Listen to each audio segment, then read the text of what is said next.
Hello, everyone, and welcome to Profiles in Risk. I'm your host, Nick Lamparelli. I'm pleased on this wonderful spring Friday to introduce David Siekman. Dave is a performance consultant at Agency Performance Partners. Prior to that, David was an executive VP at Cochrane and Porter Insurance Agency, has a wealth of insurance background. And David, happy Friday. You too, Nick. Thanks for having me. In short, I try to give all my guests a little bit of an opportunity to do their own elevator pitch. So, in your own words, who is David Siekman? What do you do and how do you do it? Sure, absolutely. So I work for Agency Performance Partners, as you mentioned. I've been in the insurance industry for 19 years, been on the agency side for 13, licensed agent up here in Massachusetts. Basically, what we do is we help agencies grow. We do that in a number of ways, whether it is improving service, improving retention, improving sales, marketing. We do websites, we do branding, consulting, training, coaching. It kind of depends on the agency. We have a number of different products based on their size, location, number of locations, what state they're in, all of those things. So everything that we do is a little bit unique per client, but we have a lot of programs that work for most agencies out there. How'd you fall into it, or did you fall into it, or were you? Did you know you would get into insurance when you were in school? So I completely fell into insurance. So I got my first insurance job because I went for 3 job interviews in the same day in Boston, and I had to take the commuter rail in, which is a train that comes from the suburbs. Yep. And the closest office was directly next to South Station. So I went on 3 job interviews, and I said, yeah, I want to work here because it's right next to South Station. So that's how I got into insurance. How I got into consulting is a little bit more interesting. So I worked at a carrier for the first 6 years of my career, and then I got my license and started working in an agency in 2005. But the agency that I worked for was owned by a carrier. So I ended up doing a lot of traveling, having a lot of discussions with agents that wrote with that carrier about growth, performance, systems, training, all of these different things. So I was kind of a pseudo consultant at the time without even really realizing it, because my main job was running the agency. When I left there, I went to work for another agency that was in a similar space. They weren't a carrier, but they're, for lack of a better word, were an aggregator. So I was running their internal retail agency, but again, I was going out to a lot of the member agents and helping them with systems growth, training, and all of these different things. So when I started looking around for what I wanted to do next in my career, I actually reached out to Kelly and said, can you explain a little bit more of what you do? Because I've known Kelly, who's our founder and president, for probably about 10 years now. And about 4 years ago, she started this company, Agency Performance Partners. And I actually hired her 2 different times at both of those different locations to come in and do some sales training. But we had never really had a conversation about her company and what she did. So I said, well, I think I want to get into consulting. Like, can you explain a little bit of, how you started your business and all this? So she went through all of that with me and said, here's how I started my business. And I said, I don't want to do any of that. I just want to go do the consulting. I don't want to build the business and all of that. So she said, well, your timing couldn't be better. She was right at the point. She was bursting at the seams with leads and prospects and clients and needed to bring somebody else on. So I came on board here, and it's been great.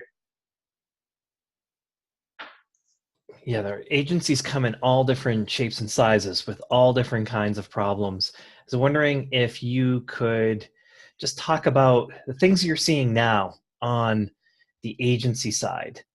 Let me back up a little bit. Sure. How is it different? How is the agency system different today than it was when you first started it, when you first got into insurance and then you first got into consulting? What are some of the different pressure points that they have? Well, I think overall, so Massachusetts is a little bit of a unique state because when I first got into insurance and when I first came onto the agency side, our auto rates were set by the state. So it didn't matter which company you're with, you were paying the same amount. I remember that. Yeah, so it was interesting. So it compounded the issue that I saw even outside of the state, which is especially in property casualty and especially on the personal line side, that there wasn't a lot of sales training. There wasn't a sales culture. It was kind of like you just waited for the fun. There wasn't even a lot of marketing. right? We had our yellow page ad, we sponsored the local Little League team, and the phone kind of just rang on its own. And when it rang, we kind of just presented the quote, and if the person took it, they took it, and if they didn't, they didn't. Now, nobody's operating like that anymore. We're all interested in digital marketing. We're all trying to figure out how to make the phone ring, how to make it ring with good quality clients. Then what do we do when the phone rings? So now we're using these terms like sales process and CRM tool and lead nurturing that even 5, 6, 7 years ago weren't really terms in the industry. Except again on the larger commercial lines was doing a lot of this stuff. So to me, that's the biggest change is how we're making the phone ring and what we do once it rings. I think on the service side, it's similar in vein that we used to just kind of wait for the phone to ring and we would answer the question, and we kind of define good service as providing the client with what they asked me to do. So they got a billing question, I answered their billing question, I did my job. Now it's not like that anymore. So my definition of good service is providing the customer with what they need, not what they asked for. So if they call with a billing question, I'm certainly going to address that billing question for them, but I'm also going to do an account review. I'm going to make sure I have the right contact information. I'm going to see if their limits are accurate. I'm going to see what other lines of business that I can offer to them. So we're no longer being totally service focused. We're adding some sales culture into that. And not to the detriment of the client, actually to the betterment of the client. And that if I write a Monoline Auto, obviously that's not something I want to write, but it's also not in the client's best interest. Because now I have to remember, who am I calling for what? Am I getting the appropriate discounts? What if my son drives the car into the garage? Who do I call for that? So those types of things where it's typically what's better for the client is also better for the agency. So if we take the approach that we're trying to provide the right protection at a good price, convenience, all of those things for the client, that's also going to improve my revenue, both my retention revenue as well as my new business revenue. Yeah, it's funny. I spoke to some agents recently and heard them talking about their funnels. When I started insurance, I don't think anyone understood that sort of concept and what that meant. So yeah, the world has changed. When you go into an agency, what is keeping them up at night now? What are some of the big hairy problems today that agencies are predominantly focused and worried about? Yeah, I think the biggest thing that we are worried about and should be worried about is our lack of identity with our clients and prospects as well, but really with our clients. So one of the things that we preach is we want people to call us first. So whenever they think of insurance, I want them to immediately think of the agency. So that could be, I have a claim, I have a billing issue, my neighbor is complaining about their insurance company. I want them to immediately think about me, so that if their price goes up, if they're upset with the carrier, if they're upset with something that we do, they're calling us. Most people will tell you that, oh yeah, most of the clients we leave on price. And so I always say to them, well, did they call you? They go, no, we just got the LPR, the cancellation in the mail. And I said, well, they left you on more than price then, because if it was only price, they would have called you first.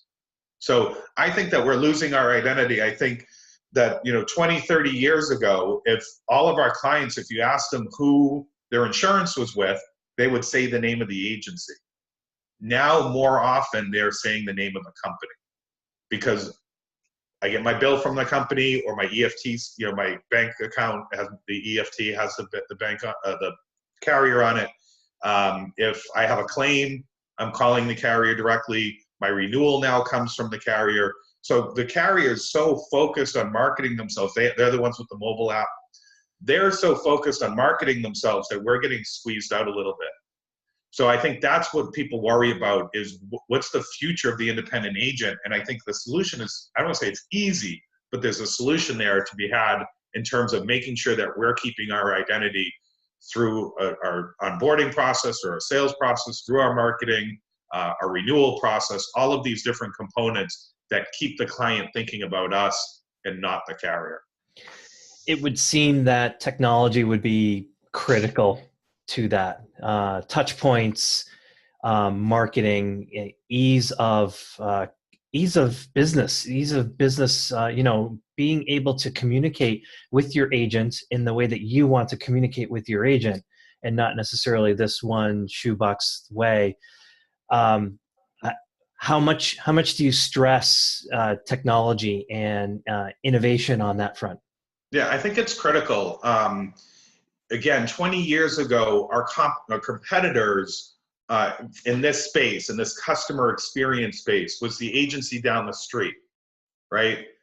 Then we started to have, there's always captives, but now we've got, the online brokers and the online carriers that they can sell. So they're all doing that.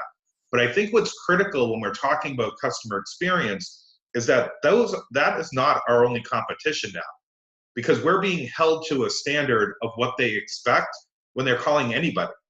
So it's great when we get a call after they just had to call the cable company because the bar is set pretty low.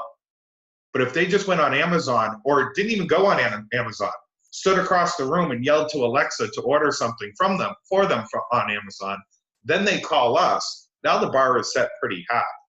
So we have to make sure that we are stepping up to that higher level. And really to do that, we have to use technology. We have to know how people are coming into us, how they want to be communicated with, how often they're communicating with us, when the last time we spoke to them, how often are we proactively reaching out to them, and using tracking tools, whether they're internal or external features such as outbound calls, lead nurturing, e-newsletters, whatever the case may be, are absolutely critical in maintaining a customer experience level that that reaches that high bar. Yeah, I had a Twitter conversation with someone, just to show you how high the bar is now being set. It's almost not fair. I think that's the corner that agents and the industry in general is just being shoved into, because Amazon is the bar now. Right. And it was basically, this guy he wanted to know, he basically wanted, I've been in a car accident, the system should automatically just pay me. It should know how fast I was going. It should know the amount of damage in the car. It should, and he's like, please don't tell me to go to my broker to have this done. That's how high the bar is set. It's almost like, even if you provide top-notch service or whatever, it's not good enough. You have to keep, you're racing against yourself. You're competing against something. It's the Red Queen. I'll put that in the show notes, the book. But every time you make an advancement, everything around you is advancing quicker. You just can't advance quick enough to satisfy your customers. Yeah, I completely agree. We were just talking about this at an agency I was at in Michigan.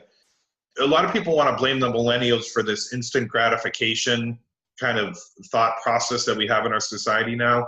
And I don't know who to blame, but it is not just the millennials, because I know that I'm this way. I look at the patience level that I have when dealing with customer service, and I'm like, this is 10 times better than it was 10 years ago, but I'm expecting it to be even better than that. And so you're right. We're always kind of chasing that, and we're always trying to reach for that bar. But that's fine. As long as we are proactively trying to reach for that bar, we're going to get close to it. And we're going to continue to improve, versus just saying, well, it is what it is. I'm just going to stay where I am, stay in my comfort zone. And we're going to wake up 3 years from now, 5 years from now, 10 years from now, and be so far behind we can never catch up. Yeah. How big is the online threat? They're digital agencies now. Yeah. And they're the same person. I had this conversation.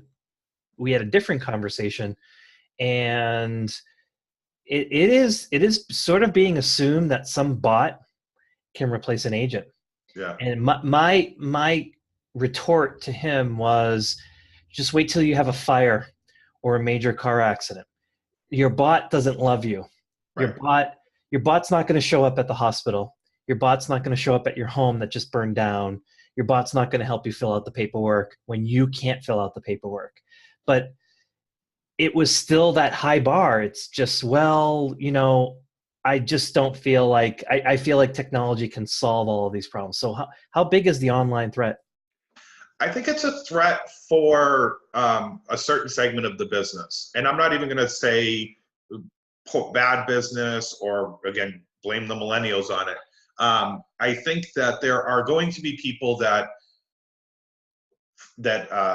buy into this idea that premium is what matters, right? So good insurance is cheap insurance because I'm paying less for it.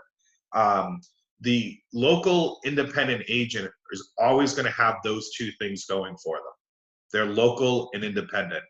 It is very hard to convince people that going online to the big box online store is better for your community. And we still live in a community-based world. Some of that has moved online, but we still live in that world. And I mean, in my town here, we have 30,000 people. I think we have 9 or 10 independent agents in the town. So to me, that is a sign that there is still great strength in the independent agency system.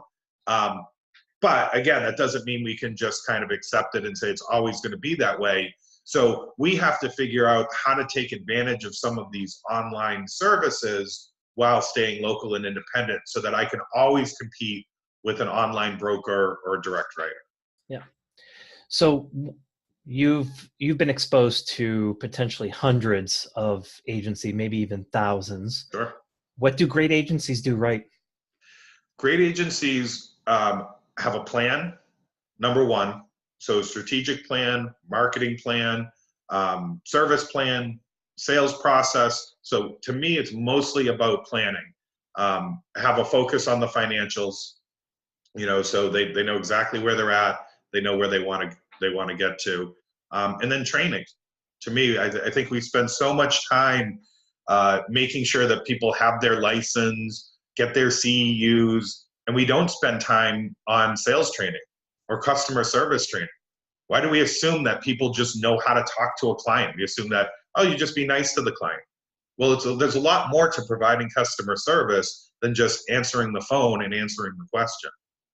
So I think the better agents have the ability to know that if I have a plan, I can now pull out some of that for investment into the business. And as long as I'm staying to my plan, now I can invest money back into the business to bring in training. And then some of that's product training. So, you don't have to pay for all of this, right? So how often does your marketing rep come in and sit down and make sure that your team understands their product? And I know that a lot of agencies, they want to deal with the marketing rep, but have the marketing reps come in, take advantage of those freer types of training. Yeah, I want to stick on that point for a while because I wasn't planning on this, but at Insurance Nerds, just training is just such a big thing that we constantly harp on, and it's just been my experience just in companies I've worked for, both on the agency side and the carrier side. The training is lax. Like there's the onboarding is atrocious. Yeah. People come in and there's no one ready for them. There's no formal training. There's no, like you said, there's an onslaught coming, right? Digital and other competing pressures that are coming, and we're not training our people to speak to folks that are calling when that's the critical moment where the rubber hits the road, right? And you have the ability to prove your worth to them, and we just assume that it's people know how to talk to other people. What do you advise? What's there what's there that's available in the marketplace or from your company that can formalize that process so that we can get I'm not even talking, we'll put producers to the side for a second, just the staff and how they relate to one another to get things done, but the staff on how they relate to the outside world so that they can put the best face forward for the branding of the agency. Yeah. So you hit on one of the points, which I think is huge, which is the onboarding process of a new employee. We too often, like you said, we bring them in, we're not ready for them. They don't have their logons, their desk isn't cleaned off, maybe they don't even have a computer. And they walk in and they're like, I don't know what I'm supposed to be doing. And then everyone complains that they don't have time to train them.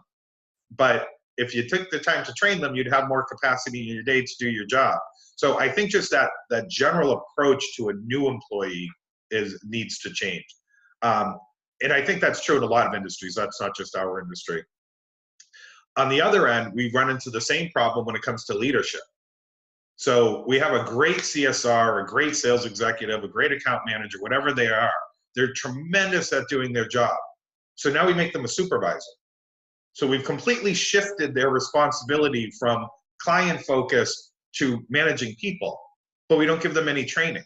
And we just expect them to, well, if you're good at your job, you should be good at telling other people how to do it. And I think that there is nothing less true than assuming somebody who's good at their job can help other people do it. My analogy on this I go right to sports. There are very few Hall of Fame players that became Hall of Fame coaches. It's happened. There's a couple out there. And you can look at it the other way. Most of the great coaches weren't very good ball players. So I think it's the same thing, that if you could be really good, and you can bring the producers into this, you could be really good at sales, but be a horrible sales coach or sales manager because you don't know how to translate it. So you've got onboarding, and then you get the other end, kind of the leadership, and that's how do we get them there? So I think it's customer experience training, retention training. Retention training involves not just the training, but what's the plan? What are we doing at renewal time? What are we doing? Are we doing annual reviews? We always say 80% of your retention efforts happen during the policy year, but there's still 20% left work to do when the renewal comes out. And then sales training to me is the number one thing that we're not doing in the property and casualty world to get people to know how to sell a policy. Anyone can answer the phone and put the information into a system and email off the quote. But how are we convincing people that this is the right quote for them? Because you know what happens? What's the point in emailing out a quote? Why are you even sending the attachment? Take out the subject line, put in the dollar amount, and send out the quote. Because that's all that they know, and that's all that they care about. So too often there is no sales process, there's no renewal process, there's no annual review process, there's no process around anything. So here at Agency Performance Partners, we have our 3 major training programs focus on an annual review, your sales process, and then an overall customer experience process where we're identifying numerous ways how people contact us and why they contact us. So I might be contacted via phone for a new business or a walk-in with a claim. We should have a process for all of those different combinations so that the customer experience, as we were talking about before, is through the roof. Yeah, I love the sports analogy. I'm going to go there as well. We're in the middle of the NBA playoffs, right? So it would be taking like the point guard for the Boston Celtics, or let's take Chris Paul from Houston Rockets and making them a center. Right. You didn't lose on one front. You lost on 2 fronts. Right. You're not getting center production, and you just lost point guard production. Yeah. It doesn't make any sense. Patrick Muschietti, who we just broadcasted his podcast yesterday, said the same thing on sales training. It's like if you take your best producer and make them a manager, you've now lost your best producer. Right. Exactly. And you're putting them in a role that they're not accustomed to. They're probably not going to be very good at. So now you haven't lost one leg, you've lost both legs. Yeah, absolutely. That is painful. Culture. It's again something I think what you've just described fits into culture. But can you talk about agency culture? I can tell you from a lot of the agencies I visited. I'm talking the ones, it's a small condo, commercial condo. They are, maybe 3 or 4 people, and I walk in and I don't get that strong feeling that these people are going to take care of me. Yeah. That's just one aspect of it. But can you talk about how important culture is? Sure. So I think what you're referring to is what we call the busy or the martyr syndrome, right? So I'm so busy at my job that I can't actually do my job, right? Because what we do is we all have in the back of our heads, we all have this little, I'm not on screen here. We all have checklists, right? So the typical frontline staff thought process is I have to get through my checklist today. Doesn't matter if I do it well, it doesn't matter the result, it matters if I get through it. So I have to get through all my emails, I get to get through all my phone calls, my voicemails, I get all these open suspense items in my agency management system. So I'm so focused on getting the task done that I have no focus on the result. That comes through in culture, in creating a culture that's acceptable, right? So that means our customer experience is reduced because all I'm doing is getting through my task. If we can shift the culture where we're more focused on the results, which is really where the agency principals want to live, right? I don't really care how many tasks you accomplished. I want to know what the result was. How many clients did you help retain? How many policies did you sell? How many did you cross-sell? I want to focus on results. So when we focus on results, we improve the culture because now when you walk in, I know that if I stop what I'm doing and I help you, I created a positive result. You just didn't become one more thing I ticked off. Like, well, why do I care if I help you? I've got 20 things here I have to get done. So I think shifting culture into results helps us in almost every aspect of our jobs. It improves customer experience, improves sales, it improves new employee onboarding. It really just improves everything when we're saying, okay, what's the result of the effort? And what can we do about culture that can make the agency system attractive to millennials, to Gen Zers, folks that are in school, just out of school, a bit confused? What can we do around that? Right.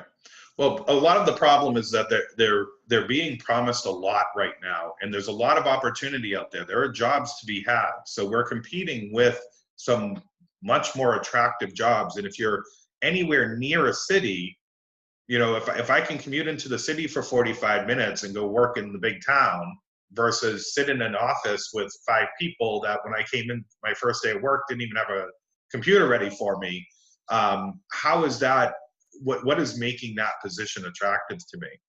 And I think that this comes into play with technology that we were talking about as well. You know, we're so used to being able to go on here and like hit 3 buttons, and the industry technology is 10 years behind, at least 10 years behind. I might be being generous there.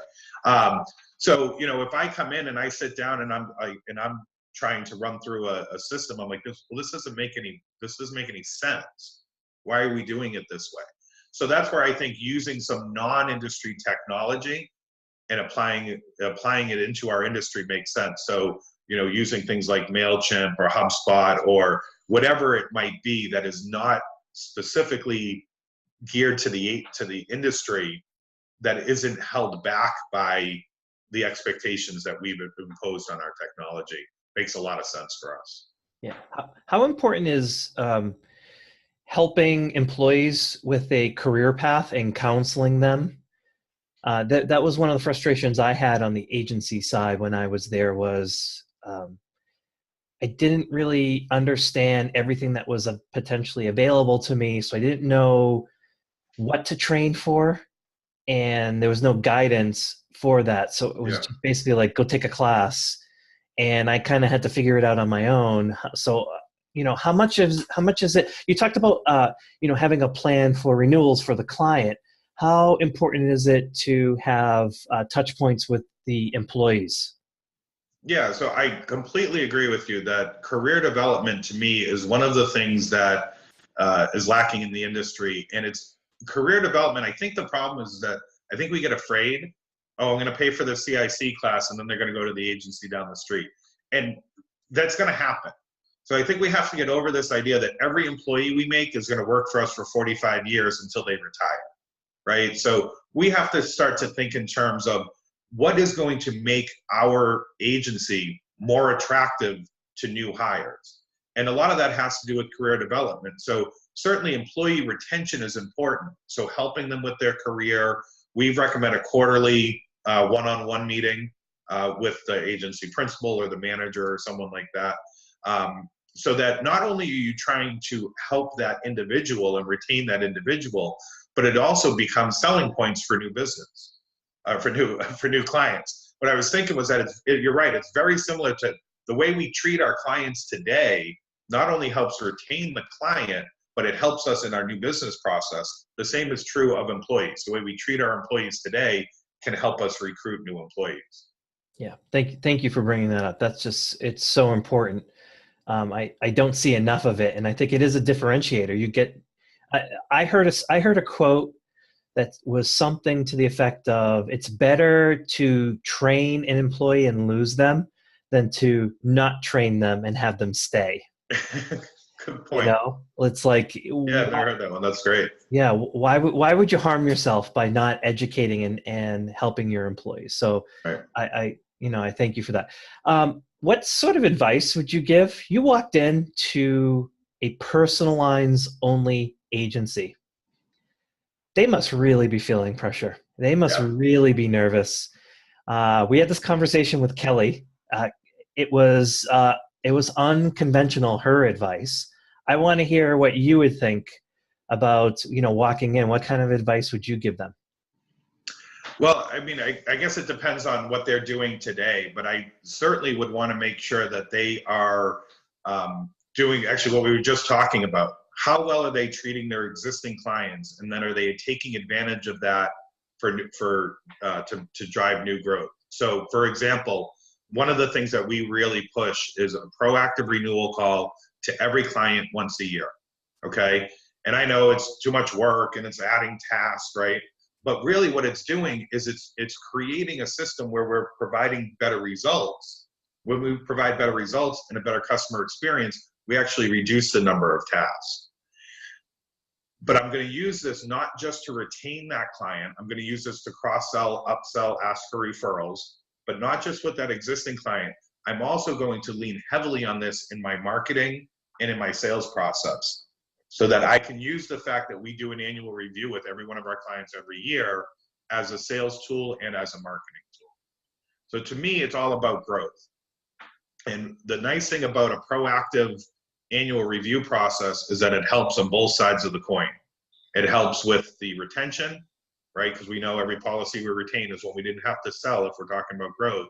So it helps with retention, but it also helps generate new business. Yeah. If you could go back to let's say your young self when you were just graduating from college, or if you were counseling a nephew that's just graduating from college, Yep. skeptical of insurance.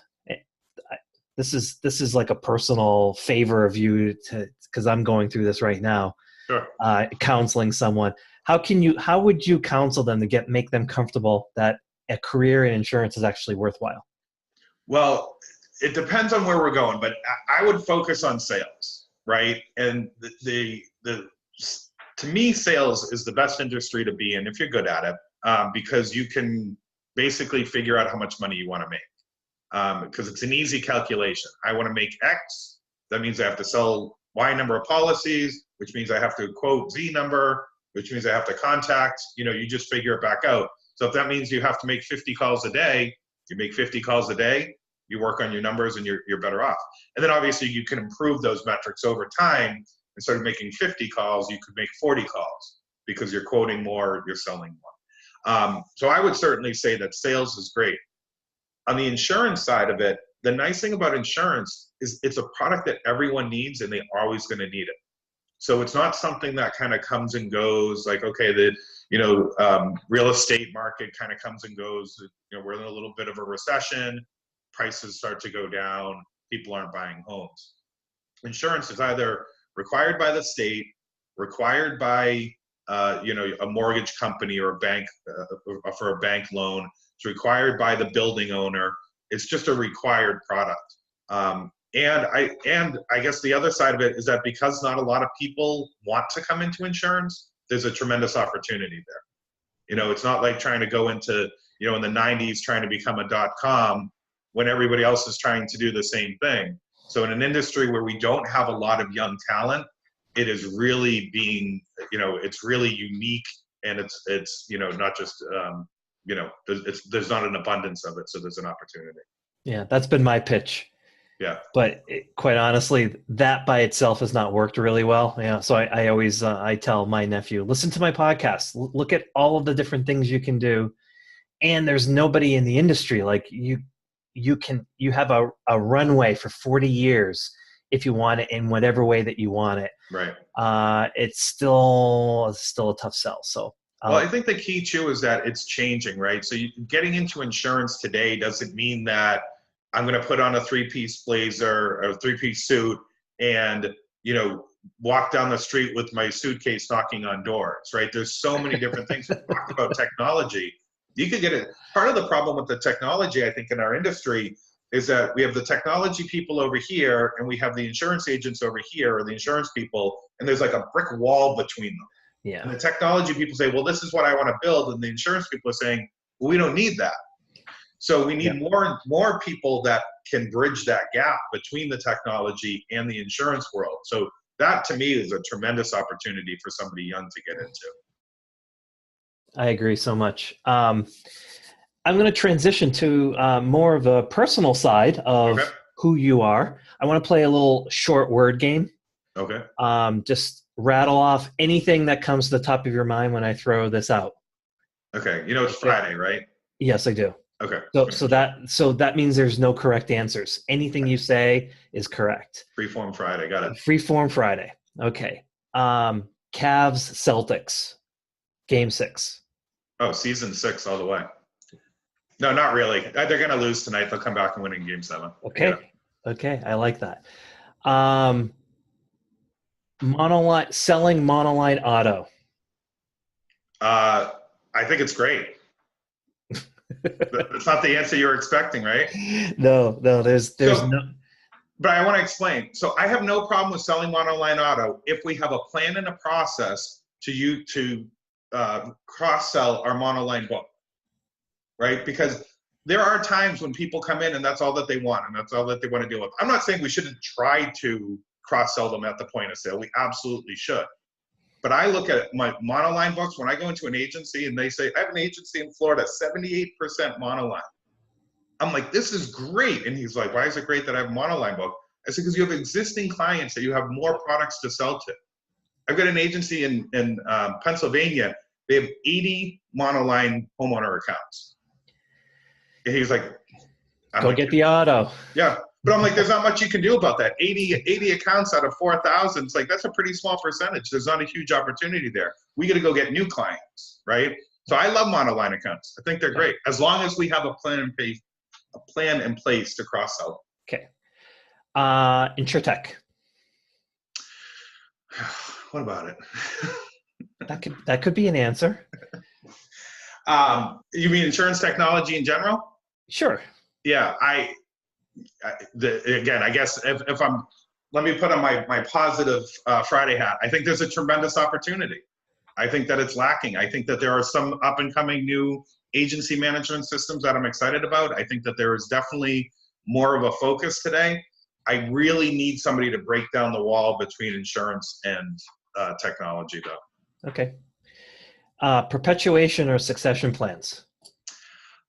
So definitely needed. And really tough nowadays. I can't tell you the number of agents that I know that have kids in their 20s and 30s, have the same attitude that you have, that your nephew has. Why do I want to be an insurance agent?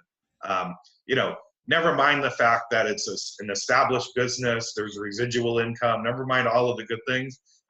People just don't want to be in this industry right now. Yeah. Young people don't want to be in this industry. So I think if we can solve, that's actually a great opportunity to talk to your nephew about as well. There's numerous agencies out there right now that would love to bring in somebody new to be part of their perpetuation plan. Because almost no agency wants to sell to a larger broker, but they all end up doing it because there's no other option. Okay, let's transition over to this question, which is when you aren't working, what do you enjoy doing? What do I enjoy doing or what do I end up doing? Because it's two different answers. Both. So I have 3 little kids. So for the most part, I end up shuttling them around, coaching youth sports, picking them up at school, dropping them off at school, going to violin rehearsals and dance recitals and games and stuff like that. What I enjoy doing that I don't get to do as much as I used to is attending sporting events. The Gillette Stadium's about, I know I was drinking my water and I noticed that my Patriot symbols, I hope it doesn't get too many of our listeners upset. But I live about 20 minutes from Foxborough Stadium, so go to a lot of Patriots games, go into town and watch the Red Sox, and certainly enjoy taking my wife out as well. Yeah, I'm glancing around to see if I have anything available within arm's reach. Yeah. I don't see anything, but my I'll desk turn it around so that no, I say keep showing it. That's what I say. Okay, so that's a good segue. You're busy flying around doing a bunch of different things. What tools or techniques do you use to stay productive and or organized? So to me, the biggest thing, the easiest thing that I do, I think, is this idea that we practice what we preach, or eat our own cooking, as we say around here a lot. When I go into agencies, I'm consistently talking to them about process, about techniques and things like that. So it's much easier, I feel like, for me to do that because I'm kind of telling myself it every day, as opposed to I could see if I'm a producer and I'm out on the street, it's a little bit harder for me to kind of stay on point because I'm not focused on my process. I'm trying to get that next lead in. So that's kind of the technique that I use to stay focused. In terms of tools, I mentioned HubSpot before. HubSpot's my most favorite friend in the world because they keep all of my prospects organized along with all of our marketing efforts. So I can see when people are visiting our website or filling out a form, and it helps in the prospecting. And then the other tool that we use that I don't know if is used a lot is a project management tool called Insightly that helps us organize basically our clients. So as we have clients, we have 127 things that we need to do. We use Insightly to make sure that we're being consistent in that. Cool. We use HubSpot as well, so I'm very familiar. Yeah. I think Kelly mentioned Insightly too, so that's obvious that you both would be using that, and I'll link both of those on the show notes. And so actually, can I add one? Yeah, because of course you can. So we use Proposify, which is our method to send out our contracts and get signature. But the reason I bring this one up is that I think that this one really can translate over into the insurance agency world. And it doesn't necessarily have to be Proposify, but whether you're using DocuSign or some other type of e-signature platform, or more of a proposal platform. So DocuSign obviously can be used for anything, but there are some out there that are focused on proposals themselves. I think that we as an industry have to get better at how we're gathering signatures and confidential information without needing to have the person come in, fax something, scan it, and email it, do kind of these more old school techniques. Yeah, very good point. Okay, final question. What books have been influential in your business and or personal lives? The best book that I read some business books. I have a hard time with a lot of them because I feel like you have to read 10 to read one that shouldn't have been a blog. So I read a lot of books that I get halfway through it and I'm like, all right, I get the point. You said the same thing 20 times over. You could have written a 1,000-word blog on the subject and I would have understood it. But the best book that I've ever read that really changed the way that we approach both marketing as well as sales is a book called They Ask You Answer by Marcus Sheridan, who's known as the Sales Lion. The reason why and I'm going to sum it up for you here real quick, but I would still go read it because there's a lot of great points in it. But basically what it comes down to is stop trying to hide what you do or stop trying to keep everything close to the vest. So we're very open, honest about, first of all, we give away a ton of content. So, go to our website, follow our blog, follow our YouTube channel, follow our Facebook page. We give away a ton of content, especially if you subscribe to the email. That's, you basically get everything there. So we give away a ton of content, which is kind of his theory. Just give it all away, and then people will ask for more and they'll want to buy from you. And then the second component, which I found very interesting, is pricing, to not hide your pricing. So on our new website, which depending on when this launches, may or may not be up, has all of our pricing laid out. Because the theory is basically, there's no point in talking to a lead that doesn't understand your price and to try to convince them that you know what it is, as long as it can clearly be explained. So you need to read the book because you have to understand how to interpret this for the agency. Because obviously we don't have, if you're an insurance agency, we don't set the pricing. There's a lot of different factors that go into it. For me, it's a little bit easier because our pricing is pretty standard and pretty set. Yeah. But it's a great book, especially if you focus on the content component. That is why I asked that question. I've never heard of that book. So great. Now I have something else to read. Thanks a lot, David. It's a good, quick, easy read with some great examples of companies and how they've taken that approach. But Marcus Sheridan also has a lot of other content online that you can find as well. Sure. Awesome. We've come to the end of the podcast and the video. So for anyone that's listening to this that is audio only, David showing his mug. David, show the mug once more time, your glass with the Patriots logo. Oh, but I thought you meant my mug. I'm like, I am showing my mug. And your mug and your mug. Yeah. And so it is available on video on YouTube as well. And David, thank you so much. That was a wonderful conversation. I can't get enough of these conversations with folks that do what it is that you do, because you touch so many different customers in so many different ways that you have a very unique perspective. So thank you for taking time out of your beautiful Friday to talk to me. Yeah, thanks for having me. It was really fun. I get a little passionate and excited talking to people about this stuff too. So I really appreciate it and had a great time. Awesome. My guest this week has been David Siekman. David, thanks again. Thanks a lot.